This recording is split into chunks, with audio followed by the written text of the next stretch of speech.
Hey everybody, it's Joe at the Small Business Store. It's January 8th, Wednesday, and this is another episode of Joe Knows Marketing. Today I wanted to talk about something very fundamental when it comes to marketing. When I do work for many small business owners, whether it's designing a yard sign or a brochure, a social media ad, or even just giving them advice on how they can get more customers, when I ask them for information like, hey, tell me about your business, what would you like in your design? Probably 80% of them are stuck at simply giving me their logo, a list of services, their phone number, and website. The problem is, it's not really so much a message. Anybody can hand out really what's just business card information, right? It's just, hey, here's who I am, this is what I do, give me a call. But as we discussed in yesterday's episode, people are very timid when it comes to purchasing services and doing it really quickly. They have to do research, they have to ask friends, get referrals. They want information because they realize that you offer this service, but what they're concerned about is, well, how much is it going to cost me? Are there going to be any guarantees? Am I going to be happy? Are you going to do what you said? They want to protect themselves, but more so, they really just want to make sure that that service is going to be done the way it's presented. If you say that you're going to coat my driveway with seal coat, are you going to get it all over my yard? Is it going to dry properly? Is it going to actually seal my driveway? Are you going to charge me 3 times what other people would? And why is that? How long is it going to take? How long have you been in business? So when we're talking about marketing and a message, we want to try and eliminate as many of those concerns as we can, right? Because when people start to feel comfortable, that's when they'll start to make a call. They'll say, okay, I like those things I've heard so far, but I need to know a little more, but I'm going to give them a call. If they just see a presentation of information like, we do seal coating, here's our number, here's our logo, they may just completely skip you because they don't have enough information to even make it worthwhile giving you a call. Okay. So, the fundamental question that I like to present to my customers is, why should anybody hire you? Okay. I want everyone to kind of just stop for a second and really think about that, because that's really what consumers are doing. Whether you're selling a product or a service, why should I buy it from you? Why should I hire you to do this? Okay. If you can answer that question for people, you're going to be a lot more likely to close more deals.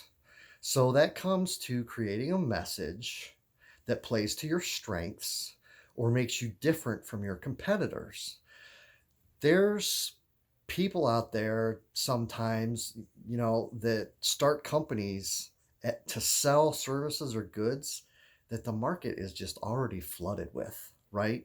I mean, we can see it almost every day on Facebook.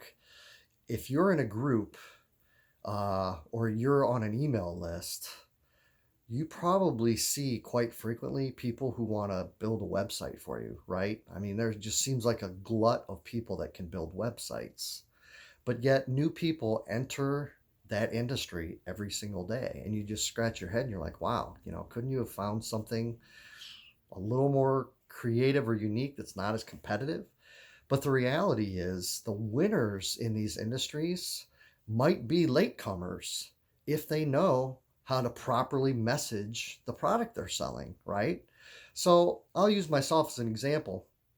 Back in 2006, I had taught myself design. I had actually been doing design prior to that when I owned a magazine that I published. Um, but the point is, I was just a graphic designer at the time, and I had many customers who were asking me, they're like, hey, now that you design my business cards, do you know a great place where I can buy them cheap? And so I started getting into the world of providing products as well, not just designing the brochures, but selling them to my customers. So I looked for suppliers. I started doing production myself and teaching myself how to make things. And it blossomed into a business where, I soon was doing over $100,000 a year in sales. But how does that happen when really that market has been flooded for a very long time, right? I mean, you have Vistaprint, you've got all kinds of places online, you've got local places that do printing. How is it that I could break into such a flooded market and capture enough business to support my family? Well, I did it in a unique way, right? I did things that nobody else was, and I had to learn along the way, though, okay? And this plays a little bit to my point of having a message. This is maybe a little more of a method, but it's somewhere that I want to kind of break off and a subtopic I'd like to talk about. So what I did is I was like, well, I at the time I didn't have enough money to rent a shop. Um, so that means I didn't have a storefront with a big sign to advertise. And at that time, Facebook really wasn't what it is today for advertising. So I looked at things and I said, hey, I see a lot of people putting out yard signs. I design yard signs for people, and now I'm starting to sell them.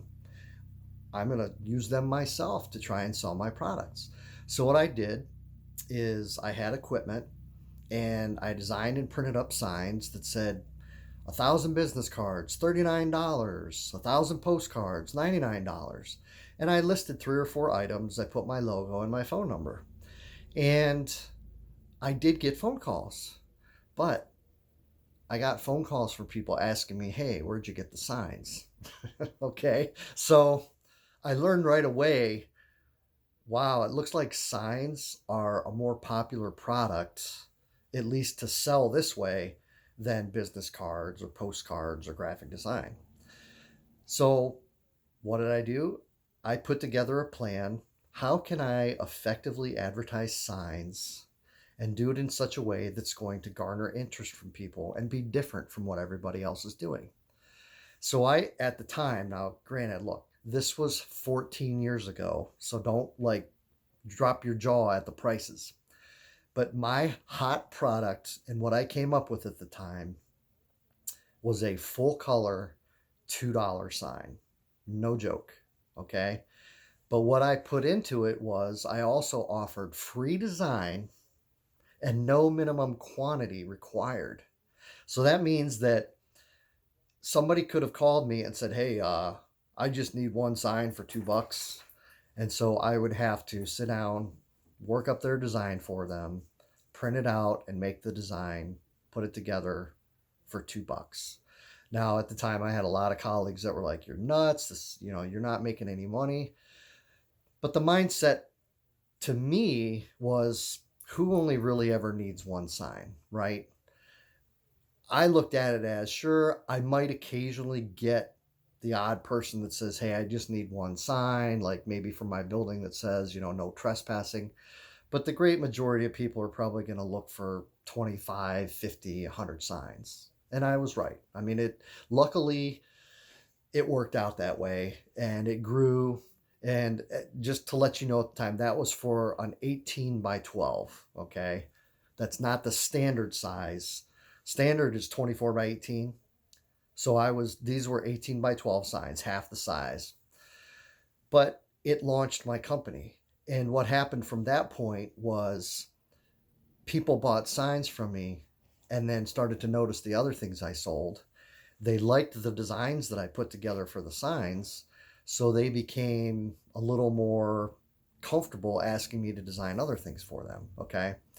So for me, the point of messaging was twofold. The first is I created a message that was unique from what anybody else was doing. And I gave people a reason to hire me. I don't like to lowball. I don't like to base everything on price. But when I was just starting out, I had to do something to get noticed. And so I played the pricing game. Okay. I'm not saying that you should do that. I'm not saying you shouldn't do that. But because you need to find what's going to work for your business. But to launch my business, and many, many, many, many, many corporations have done this in the past, many startups use price to launch into the industry to start getting their name known. I mean, in a sense, it's almost like a loss leader where you sell something really cheap just to get someone in the door so then you can turn them on to your other products. Okay. But for me, the message example is twofold. Like I said, the first is that I was doing something that nobody else was sane enough to do, honestly. I mean, who would give that kind of offer? And I gave people a reason to hire me and to buy my product because I was offering a really great deal. I mean, essentially there's no risk. I mean, if I screw up, they lose $2, right? Or $20. The second, though, was I didn't give up on the original method of advertising that I chose, which was using yard signs. Now let's step back. Remember, I said that when I first started using signs, I was advertising business cards and postcards, and it didn't really go that well. In fact, if I recall, I never sold any business cards or postcards using yard signs. It didn't work the way selling signs using signs worked. But I didn't give up on that method. I didn't say, oh man, yard signs suck. They don't bring you any business, because I tried to sell business cards and I didn't sell any. I went back and I thought, well, maybe it's not yard signs that don't work. Maybe it was just my message. And when people called and asked, where'd you get your signs? That pretty much did tell me, hey, I've got the wrong message on these signs. People want to know where they can buy signs. So what I did is I altered my message and it took off. Now, luckily, that was only my second attempt. I tweaked it from business cards to signs and I got my silver bullet. The point is, if you're advertising with Facebook, if you're advertising Google Ads, SEO, door hangers, yard signs, radio, TV, it does not matter what you're advertising with. Don't give up on it the first try. I always tell my customers, advertising methods exist because they work for somebody out there. Advertising on the back of register receipts. We've all seen it, right? You go to a grocery store, you look on the back of the receipt, there's a string of ads. That's working for somebody. Otherwise, whoever's selling the advertising would stop doing it. They'd lose money. So they're obviously making money doing it. It's working for somebody. So what you have to figure out is, okay, what seems to be one of the better ways for me to advertise my business? Let's pick Facebook ads, okay? You put out your first ad, or with Facebook, what's nice is maybe you have 2 or 3 different ads designed up for you. You put those out and you see how they do. Now, if you don't get the result you want, that doesn't mean it didn't work. It might mean your message didn't click with people, okay? We've got to learn to be a little more patient to find that golden goose, to find that silver bullet. If you just jump around and say, man, I used, Facebook ads for a month and it didn't do what I wanted, now I'm going to go to door hangers. You may have passed up the single best opportunity your business has for selling goods and services, and you don't realize it because you assumed that your message was spot on, okay? Maybe some of this has to do with egotistical people that think, my first message is going to be the perfect message. How could it be wrong? The system I'm using must be flawed.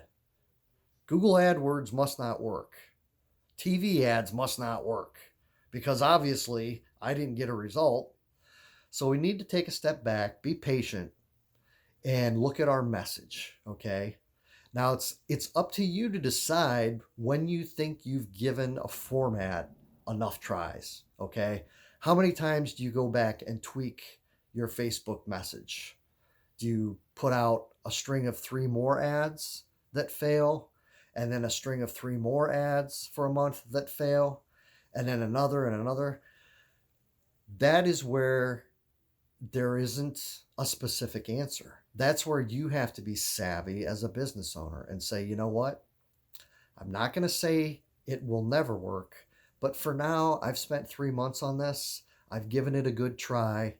Maybe I'll come back next year when my business has matured a bit, or maybe I've learned some things, or things have changed, and I have a better chance of creating a new and different message. And we'll see how that works next year. But for now, I am going to move on. I'm going to move on to using yard signs. Okay. The point is, the message has to be on. Don't blame the format. If you don't get results from a format, be patient, go back and rework your message, and always remember, try to think of why someone should buy your product. Why should someone hire me? Find answers to that and try to drive that message home. Okay. One last example. I run many pages on Facebook. I administer different groups and I have different pages. I'm a Christian and I have a Facebook page called Faith Without Works is Dead. Now, religion is something that's obviously very popular to millions of people. Same with politics. So if you're out there presenting Christian ideas, it's usually pretty easy to get people to be sympathetic and say, oh, I like that, and they like your page. Well, I ran some Facebook ads for this group, and over a period of 6 months, I went from 300 likes to over 5,000. Okay. I haven't advertised that group in about 3 or 4 years, and just kind of by leaving it alone, it's grown an additional 1,000 likes in the last 2, 3, 4 years. Okay. But that's not really the point I wanted to highlight. Although I've run Facebook ads for other pages and groups that didn't do as well. But that just points more to the popularity of religion versus maybe, marketing services. The point I want to give an example of is, even on that page of Faith Without Works is Dead, I would post different messages and different memes. And if, I've got 5,000 likes. So on average, if I would post a meme, I would say I'd probably get on average around 1,000 likes over a period of about a week. Okay.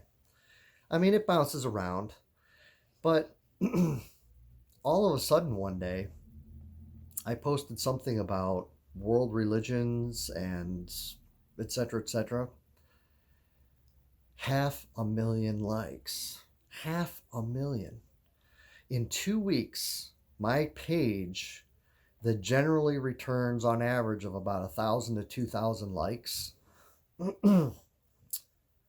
I tapped into something that people shared, and in 2 weeks I got 500,000 likes on that one post. Okay?